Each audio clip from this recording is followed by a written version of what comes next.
نکاح کے وقت ایک لڑکی نے عجیب و غریب شرط رکھ دی۔ ابھی آپ کے سامنے میں ایک ویڈیو پلے کروں گا، اس ویڈیو میں دیکھیے گا کہ نکاح کے وقت ایک لڑکی نے اپنے ہونے والے شوہر کے ساتھ ایک شرط رکھی اور کہا کہ اگر میرا شوہر اس شرط کو پوری کرتا ہے اور مجھے لکھ کے دیتا ہے کہ وہ یہ شرط ساری عمر پوری کر سکتا ہے تو میں نکاح کے لیے ایگری کرتی۔ آپ کی ہونے والی بیوی ان کی طرف سے ایک شرط ہے کہ دولہا پہلے یہ لکھ کر دے کہ روزانہ خود بھی 5 وقت کی نماز پڑھے گا،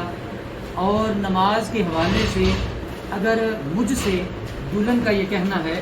کہ اگر مجھ سے سستی ہو جائے، کوتاہی ہو جائے، تو اس سلسلہ میں دولہے کو اجازت ہے کہ وہ مجھ پر بھی سختی کر سکتا ہے، مجھے سختی سے نماز پڑھائے۔ ماشاءاللہ۔ اگر دولہا اس بات کو تسلیم کرتا ہے اور وہ لکھ کر دیتا ہے کہ میں خود بھی نماز پڑھوں گا اور اپنی بیوی کو بھی روزانہ 5 وقت کی نماز پڑھاؤں گا، تو میں اسے نکاح کرنے کے لیے بالکل تیار ہوں۔ ناظرین، یہ اپریشیٹنگ ویڈیو ہے جو میں اپنی اس بہن کے لیے بنا رہا ہوں، جس نے اپنی شادی والے دن ایک ایسی شرط رکھ دی جس نے میرے دل کو بہت ٹھنڈک پہنچائی۔ جس نے شادی میں یہ شرط رکھی کہ میرا شوہر